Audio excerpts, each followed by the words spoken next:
నీ వాక్యము నా పాదములకు దీపము, నా దారికి వెలుగై ఉన్నది.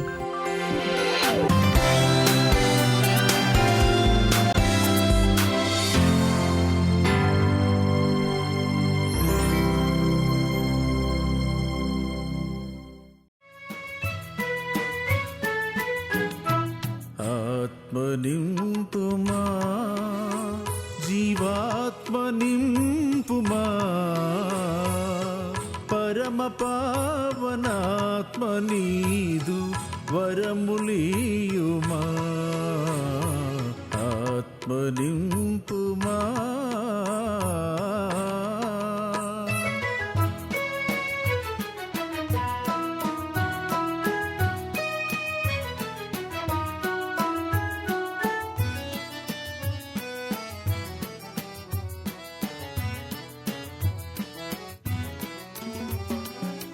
కలుషదోష భారములే బ్రతుకు కృంగదీసినవి,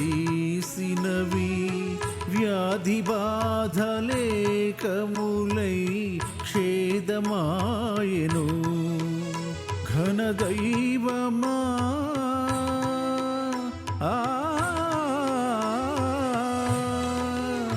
ఘనదైవమా, నీదాపు చేర్చి ప్రాపు చూపుమా. అనుదినము నీదు ఆశ్రయాన సేదదీర్చుమా. ఆత్మ నింపుమా, జీవాత్మ నింపుమా, పరమ పావనాత్మ నీదు వరములియుమా. ఆత్మ నింపుమా.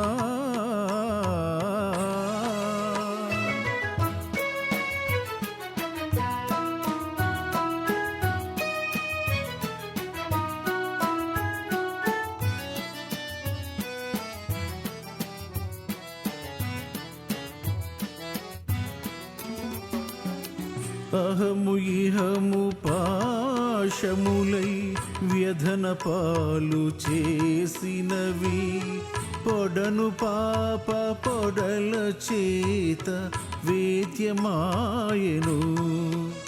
కరుణాత్మశ్రీ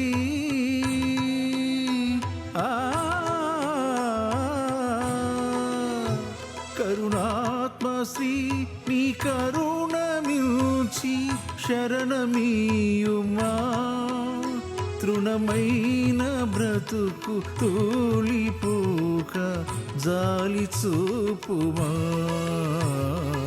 ఆత్మ నింపుమా, జీవాత్మ నింపుమా, పరమ పావనాత్మ నీదు వరములియుమా. ఆత్మ నింపుమా.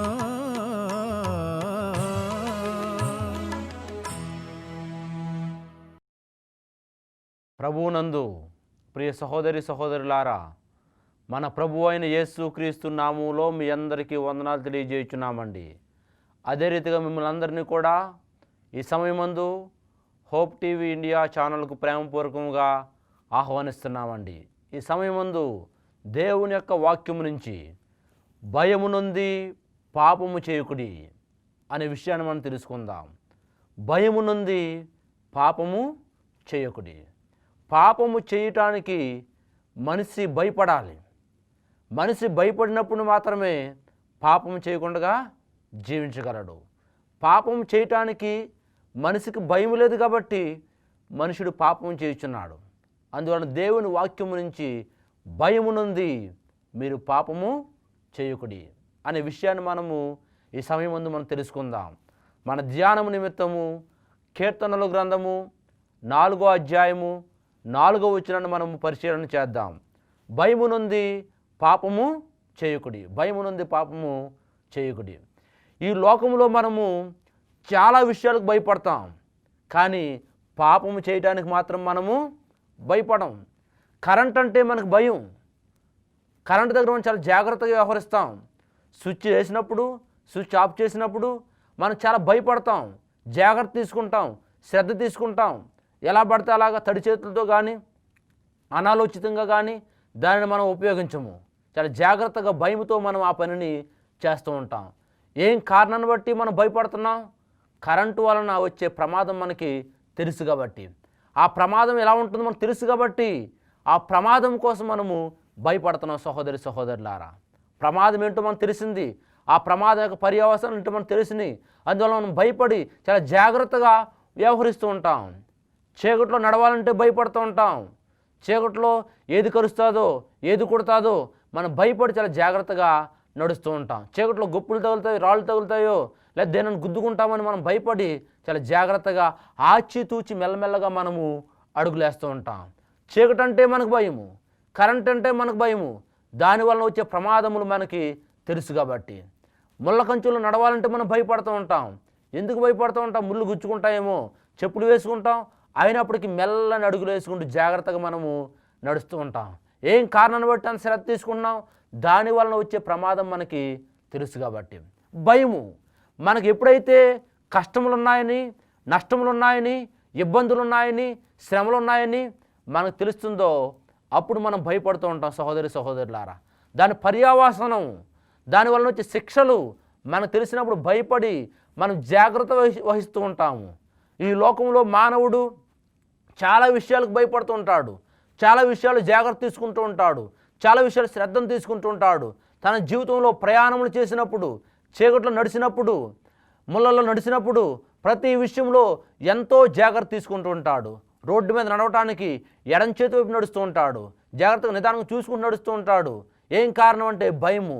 కుడివైపు నడుస్తూ వచ్చే ప్రమాదం ఏంటో తెలుసు కాబట్టి చాలా జాగ్రత్తగా వ్యవహరిస్తూ ఉంటాడు. ప్రతి విషయంలో మనం జాగ్రత్త తీసుకుంటూ ఉంటాము, కానీ ఒక్క విషయంలో మాత్రము మనం జాగ్రత్తను తీసుకోలేకపోతున్నాం. ఏమిటా విషయం? పాపము. పాపం విషయంలో మనము జాగ్రత్తను తీసుకోలేకపోతున్నాం. సహోదరి సహోదరులారా, భయము నుండి మీరు పాపము చేయకుడి, భయము నుండి మీరు పాపము చేయకుడి. పాపము చేస్తే వచ్చే ప్రతిఫలం ఏమిటో, పాపం చేస్తే వచ్చే శిక్ష ఏంటో ఈరోజు మనం వాక్యంలో నుంచి నేర్చుకుందాం. ఇర్మియా గ్రంథము 25వ అధ్యాయము ఇర్మియా గ్రంథం 5వ అధ్యాయము 25వ వచనం చదువుకుందాం. మీకు మేలు కలుగుకుండుటకు మీ పాపములే కారణము, మీకు మేలు కలుగుకుండుటకు మీ పాపములే కారణము. ఏంటంటండి, మనకి మేలు కలగకపోవటానికి మన పాపములే కారణము. అనగా మనుష్యుడు పాపము చేయటం వలన ఏం పొందుకోలేకపోతున్నాడండి? మేలును పొందుకోలేకపోతున్నాడు. పాపం చేయటం వలన వచ్చే మొట్టమొదటి శిక్ష మేలు కలగదు. ఏమంటే మన జీవితంలో మనకి ఎప్పుడు కూడా మేలు కలగాలని మనం కోరుకుంటూ ఉంటాం. రోజు మనం ప్రార్థించినప్పుడు, దేవునికి ప్రార్థించినప్పుడు ఏం కోరుకుంటాం మనం దేవుణ్ణి? తండ్రి, నా కుటుంబాన్ని ఆశీర్వదించు, నన్ను ఆశీర్వదించు, నా బంధువులను ఆశీర్వదించు, మాకు మేలులు దయచేయి ప్రభు అని చెప్పేసి మనం దేవుణ్ణి ప్రార్థన చేసుకుంటూ ఉంటాం. అయితే సహోదరి సహోదరులారా, మీకు మేలు కలగకపోవటానికి కారణం ఏమిటి? మీ పాపములే కారణము. కొన్నిసార్లు మనం ఎంత ప్రార్థించినప్పటికీ, ఉపవాసం ఉండి ప్రార్థించినప్పటికీ, కన్నీరు కార్చి ప్రార్థించినప్పటికీ, రోధించి ప్రార్థించినప్పటికీ మనకు దేవుడు మేలులు దయచేయటం లేదు. పాస్టర్ గారండి, ఎంతో కాలం నుంచి ప్రార్థన చేస్తున్నానండి, అయినప్పటికి కూడా దేవుడు నాకు మేలులు దయచేయట్లేదు, దేవుడు నా మొర వింటలేదు, నా ప్రార్థన వింటలేదు అని మీరు అనొచ్చు. సహోదరి సహోదరులారా, అమ్మ మీకు నేను ప్రశ్న సంధిస్తున్నాను. మీకు మేలు కలగకపోవటానికి కారణము మీరా దేవుడా? మీరు ప్రార్థిస్తున్నారు దేవునికి, కానీ దేవుడు మీకు మేలు దయచేయట్లేదు. మీకు మేలు కలగకపోవటానికి కారణం మీరా దేవుడా? పరిశీలన చేద్దాం. వాక్యం మనకు సెలవిస్తుంది, మీకు మేలు కలుగుకుంటకు మీ పాపములే కారణము. మనకు మేలు కలగకపోవటానికి మన పాపములే కారణం అంటండి. అనగా పాపము చేయటం వలన మనకు వచ్చే శిక్ష ఏంటండి? మేలు కలగదు. ఇజ్రాయేలు జనాంగము మీరు పరిశీలన చేసినట్లయితే, ఇజ్రాయేల్ జనాంగము తమ జీవితంలో ఎన్నో గొప్ప గొప్ప యుద్ధాలు జరిగించారు. గొప్ప గొప్ప యుద్ధాల్లో వారు విజయాన్ని సాధించారు. అదే సమయంలో కొన్నిసార్లు చిన్న చిన్న దేశాల మీద కూడా వారు ఓడిపోవటం జరిగింది. వారు చిన్న చిన్న దేశాల మీద కూడా వారు ఓడిపోవటం జరిగింది. సహోదరి సహోదరులారా, ఒకసారి ఎరికో పట్టణాన్ని వారు జయించారు. ఎరికో పట్టణం మొత్తం గోడలు మొత్తము కూలిపోయిన. సహోదరి సహోదరులారా, యెరికో పట్టణము చుట్టూ వారు తిరిగి 7 మార్లు తిరిగి వారు దేవునికి స్తోత్రం కలుగును గాక, యెహోవాకు జయము కలుగును గాక అని దేవునికి స్తోత్రాలు చెల్లించినప్పుడు, దేవుని మహిమపరిచినప్పుడు ఏం జరిగిందండి? యెరికో పట్టణం మొత్తం గోడలన్నీ కూడా కూలిపోయినాయి. యెరికో పట్టణం అంతా కూడా మొత్తం నాశనం చేయబడింది. కానీ దేవుడు ఒకటి ఆజ్ఞాపించాడు వారికి. ఏమని ఆజ్ఞాపించాడండి? యెరికో శపితమైన పట్టణము, యెరికోలో ఏ వస్తువును మీరు కూడా ముట్టకూడదు, శపితమైన దానిలో ఏది మీరు ముట్టకూడదు, కొల్ల సొమ్ము మీరు తీసుకొనకూడదు అని దేవుడు వారికి ఆజ్ఞాపించాడు. యెరికో పట్టణాన్ని వారు నాశనం చేయడం జరిగింది. యెరికో పట్టణాన్ని వారు అంతం చేయడం జరిగింది. వారు యెరికోని దాటి అవతలకు వెళ్ళారు. అయితే అవతల హాయి పట్టణంతో వారికి యుద్ధం వచ్చింది సహోదరి సహోదరులారా. అయితే హాయి చాలా చిన్న దేశము. యెహోషువకి, నాయకుడైన యెహోషువకి సలహా ఇచ్చారు కొంతమంది. హాయి చాలా చిన్న పట్టణము, మనలో కేవలం ఒక 3,000 మందిని పంపిస్తే సైన్యాన్ని, హాయిని మనం జయించవచ్చు. అందరిని యుద్ధాన్ని పంపించడం ఎందుకు? అంతమంది వెళ్ళినా కూడా వారిని జయించి 3,000 మంది సరిపోతుంది, ఆ 3,000 మందే వారిని జయించేస్తారు అని చెప్పి సలహా ఇచ్చారు. యెహోషువ వారి సలహా మేరకు 3,000 మందిని పంపించాడు. కానీ ఈ 3,000 మంది హాయి వారి సైన్యం దగ్గర నిలబడలేకపోయారు, ఓడిపోయారు. ఇజ్రాయెల్ సైన్యంలో ఈ 3,000 మంది దాదాపు 36 మంది హతమైపోయారు. సహోదరి సహోదరులారా, ఈ వార్త యెహోషువకి వినబడినప్పుడు యెహోషువ ఎంతో కలవరం చెందాడు. తన వస్త్రాలు చింపుకున్నాడు, ధూళిని తల మీద పోసుకున్నాడు, ఏడుస్తున్నాడు, దుఃఖిస్తున్నాడు. దేవుని దగ్గర అతను మనవి చేశాడు. అప్పుడు దేవుడు మాట్లాడుతున్నాడు, మీ పాపముల వలనే మీరు హాయి మీద ఓడిపోయారు, మీకు మేలు కలగకపోవటానికి మీ పాపములే కారణము. తండ్రి, మాలో ఎవరు పాపం చేశారు తండ్రి అన్నప్పుడు, నిషిద్ధమైన దాటిలో, అపవిత్రమైన దానిలో, ముట్టకూడని దాంట్లో ఒకటి ముట్టుకున్నారు మీరు అన్నప్పుడు, ఎవరు ముట్టుకున్నారు అన్న యెహోషువ దేవుణ్ణి అడుగుతున్నాడు. అయితే సహోదరి దేవుడు మాట్లాడుతున్నాడు, జనాలను రేపు నేను అందరం సమావేశపరచు, వారిని పవిత్రపరచు, వారిలో ఎవరు దోషం చేశారో వారిని బయలుపరుస్తానని దేవుడు మాట్లాడినప్పుడు ఎవరు పట్టబడ్డారండి? ఆకాను పట్టబడ్డాడు. ఈ ఆకాను నిషిద్ధమైన దానిలో, అపవిత్రమైన దానిలో, ముట్టకూడని దానిలో అతను కొంచెం తీసుకున్నాడు.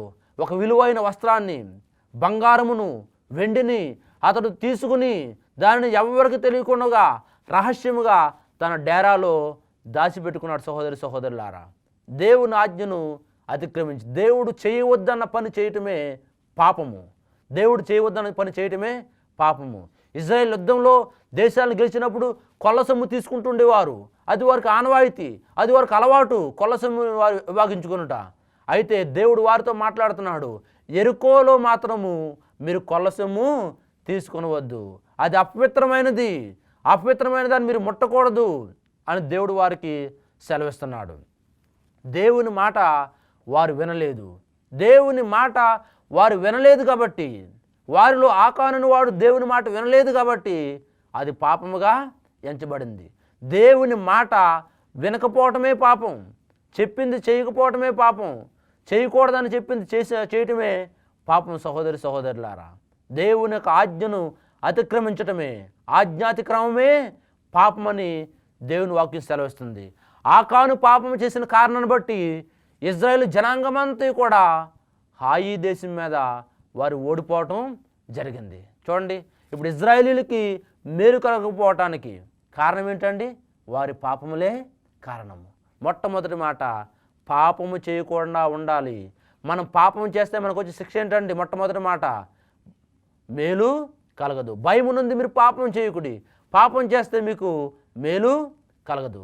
మరొక మాట చూద్దాం దేవుని యొక్క వాక్య భాగంలో నుంచి. కీర్తనల గ్రంథము 38వ అధ్యాయము 3వ వచనం చదువుకుందాం. నా పాపములను బట్టి నా ఎముకలలో స్వస్థత లేదు. ఏమంటండి? మనుషుడు పాపం చేయటం వలన మనుషుడికి ఎముకల్లో ఏం పోతుందంట? స్వస్థత అనేది తొలగిపోతుంది. ఈ రోజున మనము స్వస్థపడకుండా ఉండటానికి, అనారోగ్యాలు పాలవటానికి, రోగములు పాలవటానికి కారణం ఏంటంటారు? మన పాపములే కారణము. మన పాపముల వలన మన ఎముకలలో స్వస్థత కొంచెమైనను ఉండలేదు, ఆరోగ్యం కొంచెమైనను ఉండలేదు. క్రైస్తవులుగా ఉండి క్రైస్తవ జీవితంలో అనేకమైన పర్యాయములు మనం వ్యాధిగ్రస్తులం అవుతున్నాం. అనేకమైన పర్యాయములు మనం రోగాల బారిన పడుతున్నాం, అనారోగ్యాల బారిన పడుతున్నాం, నీరసముగా ఉంటున్నాము. శ్రీమతి ఎల్ఎన్జి వైటమ్ గారు ఆరోగ్య సూత్రాలు మన యొక్క సంఘానికి ఎంతగానో అందించడం జరిగింది. ఆరోగ్యం గురించి అతి మిక్కులుగా శ్రద్ధ తీసుకునే అడ్వెంటిస్టులుగా, మంచి క్రైస్తవులుగా మనం చేయవలసింది ఏంటండి? పాపము చేయకుండా ఉండటం. ఇది తినాలి, అది తినాలి, చాలా మంచిది, మనం పాటిస్తున్నాం, అన్నీ చేస్తున్నాం. అయితే సహోదరులారా, దానికంటే ప్రాముఖ్యముగా మనం చేయవలసింది ఏంటండి? పాపము చేయకూడదు. పాపము చేయటం వలన మనిషికి ఆరోగ్యం పోతుంది. పాపము చేయటం వలన మనుషుడి యొక్క ఎముకల్లో స్వస్థత కొంచెమైనను ఉండట్లేదని వాక్యం మనకి సెలవిస్తుంది. పాపం వలన, నా పాపములను బట్టి నా ఎముకలలో స్వస్థత లేదు. యేసుక్రీస్తు వారు ఈ లోకంలో రోగులను స్వస్థపరిచినప్పుడు, కుంటివారిని స్వస్థపరిచినప్పుడు, మోగవారిని స్వస్థపరిచినప్పుడు, గుడ్డివారిని స్వస్థపరిచినప్పుడు, చనిపోయిన వారిని లేపినప్పుడు, ఏమన్నా ఇంకా ఎన్నెన్నో అద్భుతాలు చేసినప్పుడు ఆయన ఎక్కువ శాతం, ఎక్కువ భాగం ఏమని వాడేవారండి? నీ పాపములు క్షమించబడ్డాయి, నీ పాపములు క్షమించబడ్డాయి.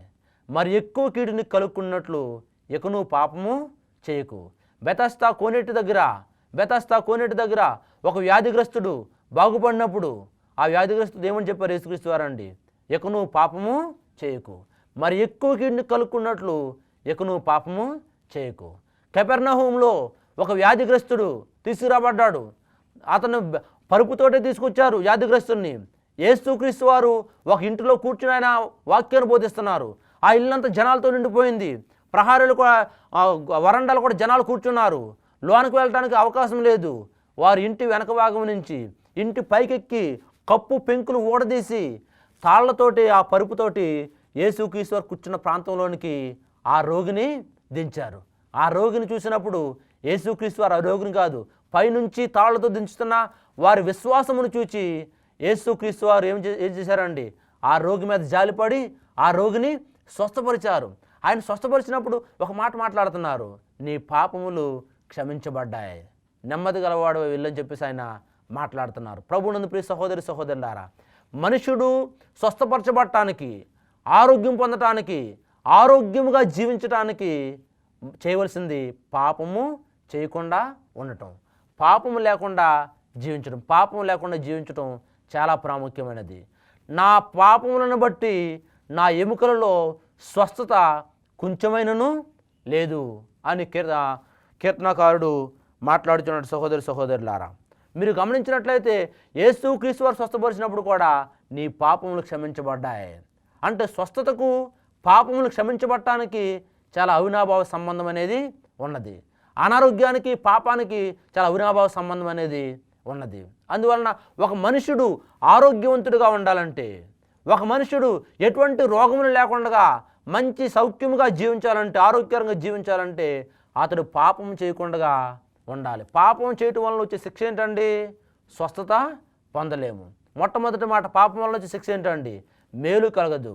రెండవది, పాపం వల్ల శిక్ష ఏంటండి? స్వస్థత కలగదు. మరొక మాట చూద్దాం వాక్యంలో నుంచి.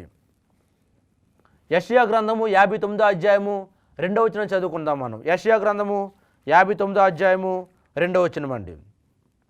రక్షింపనేరకున్నట్లు యెహోవా హస్తము కొరచ కాలేదు, విననేరకున్నట్లు ఆయన చెవులు మందము కాలేదు. మీ దోషములు మీకును దేవునికి మధ్య అడ్డముగా వచ్చెను. మీ పాపములు ఆయన ముఖమును మీకు మరుగుపరిచెను గనుక ఆయన ఆలకింపుకున్నాడు.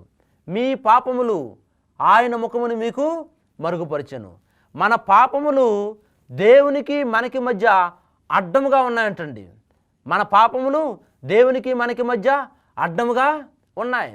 అందువలన ఆయన మన ప్రార్థన ఆలకించలేకపోతున్నాడు. మన ప్రార్థన దేవునికి వినబడటం లేదు. సహోదరులారా, ఒక గదిలో ఒకరుండి, యువతల గదిలో మీరుండి, ఆ గదికి మధ్యగా అడ్డంకు గోడుండి, ఆ తలుపు గట్టిగా చక్కగా వేయబడినప్పుడు లోన వారు ఏం మాట్లాడుకుంటున్నారో, అతను ఏం మాట్లాడుతున్నాడో మీకు వినబడదు, మీరేం మాట్లాడుతున్నారో అతనికి వినబడదు. ఎందువల్ల వినబడదండి? అతనికి మీకు మధ్య ఒక గోడ అనేది అడ్డముగా ఉన్నది. గోడ అనేది అడ్డముగా ఉంది కాబట్టి అతను మీరు చూడలేరు. అతను మాట్లాడుతున్న మీకు సరిగ్గా వినబడలేదు. అతను మీకు కనబడడు. అతని మాట మీకు వినబడదు. ఎందుకంటే గోడ అడ్డముగా ఉంది కాబట్టి. ఇప్పుడు దేవునికి మనకి మధ్య అడ్డముగా ఒకటి ఉంది. ఏంటి అడ్డముగా ఉంది? మన పాపములు దేవునికి మనకి మధ్య అడ్డముగా ఉన్నాయని దేవుని వాక్యం సెలవిస్తుంది. ప్రభువునందు ప్రియ సహోదరి సహోదరులారా, మనం ఆత్మ పరిశీలన చేసుకుందాము. దేవునికి మనకి మధ్య ఏమైనా అడ్డం ఉన్నదా? దేవునికి మనకి మధ్య అడ్డం లేకుండా స్పష్టతగా కనిపిస్తున్నారా దేవుడు? పరిశీలన చేసుకుందాం. యేసుక్రీస్తు వారు శిలువలో మరణించినప్పుడు ఆయన యెరూషలేములో దేవాలయంలో తెరను పైనుంచి కిందకు ఆయన చింపివేయటం జరిగింది. దేవాలయంలో తెర పైనుంచి కిందకి చినిగిపోయింది. దేవునికి మనకి మధ్య అడ్డం తొలగిపోయింది. సహోదరి సహోదరులారా, దేవునికి మనంతట మనముగా స్వయముగా విజ్ఞాపనములు చేయగలము. దేవునికి మనంతట మనముగా స్వయముగా ప్రార్థనలు చేయగలము. దేవుడు మనతో మాట్లాడగలడు, మనం దేవునితో మాట్లాడగలము. దేవునికి మనకి మధ్య అడ్డం అనేది తొలగిపోయింది. అయితే ఈ రోజున మనలో కొంతమంది పాపములు చేసి, ఒకవేళ మనము పాపములు చేసి దేవునికి మనకి మధ్య మరలా అడ్డాన్ని మనము సృష్టించుకుంటున్నామేమో పరిశీలన చేసుకుందాం. మీ పాపములు దేవునికి మీకు మధ్య అడ్డముగా ఉన్నాయి అని దేవుని వాక్యం సెలవిస్తుంది. మనకి దేవునికి మధ్య అడ్డం ఉందా? అడ్డం తొలగిపోయిందా? పరిశీలన చేసుకుందాం. మనం పాపం చేసినట్లయితే మూడవదిగా మనకు వచ్చే శిక్ష ఏంటండి? దేవుడు మన ప్రార్థన ఆలకించడు. నోవాహు కాలంలో జలప్రళయం వచ్చింది. దాదాపుగా ఇంచుమించుగా 120 సంవత్సరముల పాటు నోవాహు వారికి సువార్తను అందించడం జరిగింది. నోవాహుకు సువార్తను అందించాడు. ఇదిగో జలప్రళయం రాబోతుంది, దేవుడు ఈ పరిసర ప్రాంతాలన్నీ కూడా జలములతో ఆయన నింపివేయబోచున్నాడు. అయితే నేను ఇక్కడ వాడ నిర్మిస్తున్నాను, మీరంతా కూడా మారు మనసు పొందండి, పశ్చాత్తాపడండి, మారు మనసు పొందండి అని చెప్పేసి ఆయన వారికి ఎంతగానో సువార్తను చాటిస్తున్నాడు. కానీ వారెవ్వరు కూడా నోవాహు మాట వింటలేదు. నోవాహుని వారు హేళన చేస్తున్నారు, అవమానపరుస్తున్నారు, అగౌరవపరుస్తున్నారు. నోవాహు పిచ్చివాడు అని చెప్పేసి హేళన చేస్తున్నారు. సహోదరి సహోదరులారా, వాడ నిర్మాణం పూర్తయింది. నోవాహు భార్య, కుమారులు, కోడళ్ళు వాడలోనికి వెళ్ళారు. మొత్తం జంతువుల పక్షులను వాడలోనికి వెళ్ళి వాడ తలుపులు మూయబడిని. మెల్లమెల్లగా ఆకాశంలో నుంచి వర్షం కురుస్తుంది. శ్రీమతి ఎలంజీ వైటం గారు రాస్తారు, కేవలము ఆకాశంలోంచి వర్షం కురవటం మాత్రమే కాదు, భూమిలో నుంచి కూడా నీటి బుగ్గలు ఉబికి పైకి వచ్చి నీరు ప్రవహించిందంటండి. జలప్రవాహం పెరుగుతుంది. వారి పీకల వరకు వచ్చింది. వారి పీకలు ఇంకా పైకి వెళ్ళిపోతుంది. అయితే అప్పుడు వారు కేకలు వేస్తున్నారు, తండ్రి, మేము నోవాహు మాట వినలేదు, హేళన చేశాము, మూర్ఖంగా ప్రవర్తించాము, అగౌరవంగా ప్రవర్తించాము, క్షమించు తండ్రి అని చెప్పేసి దేవునికి వారు ప్రార్థన చేస్తున్నారు, కేకలు వేస్తున్నారు, రోధిస్తున్నారు, గుండె చరుచుకుంటున్నారు, ఎన్నెన్నో వారు చేస్తున్నారు. సహోదరి సహోదరులారా, కానీ వారి ప్రార్థన దేవునికి వినిపిస్తుందా? చెప్పండి, వారి ప్రార్థన దేవునికి వినిపిస్తుందా? దేవునికి వారి ప్రార్థన వినబడటం లేదు. ఎందుకని వినబడట్లేదు దేవునికి వారి ప్రార్థన? దేవుడు వారి ప్రార్థన ఆలకించట్లేదు. ఎందుకని ఆలకించట్లేదు? వారి పాపములు దేవునికి వారికి మధ్య అడ్డముగా ఉన్నాయి. వారి పాపములు దేవునికి వారికి మధ్య అడ్డముగా ఉన్నాయి కాబట్టి వారి ప్రార్థన దేవునికి వినబడటం లేదు. సహోదరి సహోదరులారా, మన పాపం వలన మన ప్రార్థన దేవుడు ఆలకించడు. ఇంతవరకు మనము 3 విషయాలు తెలుసుకున్నాం. పాపము చేయటం వలన మనుషులకు వచ్చే శిక్ష ఏంటండి? మొట్టమొదటిగా మేలు కలగదు, రెండవదిగా స్వస్థత కలగదు, మూడవదిగా ఆయన మన ప్రార్థన ఆలకించడు. మరొక మాట చూద్దాం వాక్యంలో నుంచి. యాకోబు పత్రిక 1వ అధ్యాయము 15వ వచనం చదువుకుందాం. యాకోబు పత్రిక 1వ అధ్యాయము 15వ వచనము. దురాశ గర్భమును ధరించి పాపమును కనగా పాపము పరిపక్వమై మరణమును కనును. దురాశ గర్భమును ధరించి పాపమును కనగా పాపము పరిపక్వమై మరణమును కనును. పాపము మనిషికి ఏం తీసుకొస్తుందంటండి? మరణాన్ని తీసుకొస్తుంది. పాపం మనిషికి మరణాన్ని తీసుకొస్తుంది. అవ్వాదములతో దేవుడు చెప్పాడు, మీరు ఆ పండు తిను దినమున నిశ్చయముగా మీరు చచ్చెదరు. ఆ పండు తిను దినమున నిశ్చయముగా మీరు చచ్చెదరు అని దేవుడు మాట్లాడుతున్నాడు. అయితే సహోదరి సహోదరులారా, వారు దేవుడు తినవద్దు అని ఆజ్ఞాపించిన పండును వారు తిన్నారు. దేవుని యొక్క ఆజ్ఞను వారు అతిక్రమించారు. ఆజ్ఞను అతిక్రమించటమే పాపము, ఆజ్ఞాతిక్రమమే పాపము. వారు పాపం చేశారు కాబట్టి వారు ఏం తెచ్చుకున్నారండి? మరణాన్ని కొని తెచ్చుకున్నారు. అవ్వాదాములు దేవుడు సృజించినప్పుడు మరణము లేని వారుగా, అక్షయులుగా, అమర్చులుగా దేవుడు వారిని సృజించడం జరిగింది. దేవదూతలు ఎటువంటి స్వభావం కలిగి ఉన్నారు, దేవుడు ఎటువంటి స్వభావం కలిగి ఉన్నారు, మానవుడికి కూడా దేవుడు అటువంటి స్వభావాన్ని, అటువంటి ఒక మహిమను ఆయన ధరింపజేశాడు, మహిమను వస్త్రముగా ధరింపజేశాడు, నిత్య జీవాన్ని ధరింపజేశాడు. కానీ వారు పాపము చేసి మరణమును కొని తెచ్చుకున్నారు. ఈనాడు వారి బిడ్డలమైన మనమందరం కూడా ఆ మరణమును పాత్రం అవుతున్నాం. కానీ యేసుక్రీస్తు వారి ద్వారా మరల మన నిత్య జీవాన్ని ఆయన మనకు వాగ్దానము చేయుచున్నాడు. సహోదరులారా, పాపం వలన మనుషుడికి ఏమొస్తుందంటండి? మరణము వస్తుంది. ఇంత 4 విషయాలు మనం తెలుసుకున్నాము. మొట్టమొదటిగా పాపం చేసే వారికి మేలు కలగదు, రెండవది స్వస్థత కలగదు, మూడవది వారి ప్రార్థన దేవుడు ఆలకించడు, నాలుగవది వారికి మరణము సంభవిస్తుంది. అందువల్ల మనము భయము నొందాలి. భయము నుండి పాపం చేయకుండా మనం జీవించాలి. యేసుక్రీస్తు వారు యోహాను సువార్త 8వ అధ్యాయము 46వ వచనంలో మాట మాట్లాడుతున్నారు. నాలో పాపం ఉన్నదని మీలో ఎవడు స్థాపించగలడు? యేసుక్రీస్తు వారు సవాలు చేస్తున్నారు ఆ యొక్క జనాంగాన్ని. ఆయన చుట్టుపక్కల ఉన్న జనాంగాన్ని ఆయన సవాలు చేస్తున్నాడు. ఏమని సవాలు చేస్తున్నాడు? ఆయన నాలో పాపం ఉన్నదని మీలో ఎవడు స్థాపించగలడు? యేసుక్రీస్తు వారిని వెంబడించిన వారముగా, మంచి క్రైస్తవ బిడ్డలముగా మనమందరం కూడా ఈ విధముగా మనలో పాపం లేకుండా, నాలో పాపం ఉన్నదని మీరు ఎవడు నిరూపించగలరని చెప్పి అటువంటి సవాలు చేసే జీవితము, మంచి క్రైస్తవ జీవితము, ఎవరు కూడా మన మీద నింద మోపలేని జీవితం మనము జీవించాలి. భయము నుండి పాపం చేయకుండా మనం జీవిద్దాం. పాపం చేయడం వలన అనేకమైన నష్టాలు ఉన్నాయి. ఆ నష్టములు మనం తెలుసుకుని భయము నుండి మనం పాపం చేయకుండా మనము జీవిద్దాం. పాపం చేయటానికి భయపడాలి. ఎందువల్ల భయపడాలి? మనము పాపం చేయడం వల్ల మనకి అనేకమైన శిక్షలు ఉన్నాయి కాబట్టి ఆ శిక్షలు మన మీదకి రాకూడదంటే మనం భయం నుండి పాపం చేయకుండా జీవించాలి. యేసుక్రీస్తు వారిని పోలి మనం పాపం చేయకుండా పరిశుద్ధులుగా మనము జీవించాలి. దేవుడి మాటలు దీవించునుగాక. ఆమేన్. ప్రార్థన చేసుకుందాం. ప్రేమగల మా తండ్రి, దయగల మా యేసయ్య, మీకు స్తోత్రాలు చేస్తున్నాము. భయము నుండి పాపము చేయకుడి. పాపం చేయటం వలన అనేకమైన నష్టములు మీకు ఉన్నాయని మీరు సెలవిచ్చున్నారు ప్రభువా. పాపం చేయటం వలన మేలు కలగదని, పాపం చేయటం వలన స్వస్థత కలగదని, పాపం చేయటం వలన మీ ప్రార్థనని ఆలకించనని, పాపం చేయటం వల్ల మీకు మరణం వస్తుంది మీరు సెలవిచ్చున్నారు ప్రభువా. అందువల్ల ఈ శిక్షలు మాకు రాకూడదంటే మేము భయము నుండి పాపం చేయకుండా సహాయం దయచేయండి. మీ రాజ్యంలో మమ్మల్ని మీరు జ్ఞాపకం చేసుకుని మీరు మహిమ పొందండి. మీ యొక్క దీవులను మాపై మీరు కుమ్మరించండి. యేసు నామమున ప్రార్థన చేయుచున్నాను నా తండ్రి. ఆమేన్. దేవుడు మిమ్మల్ని అందరినీ దీవించునుగాక. ఆమేన్.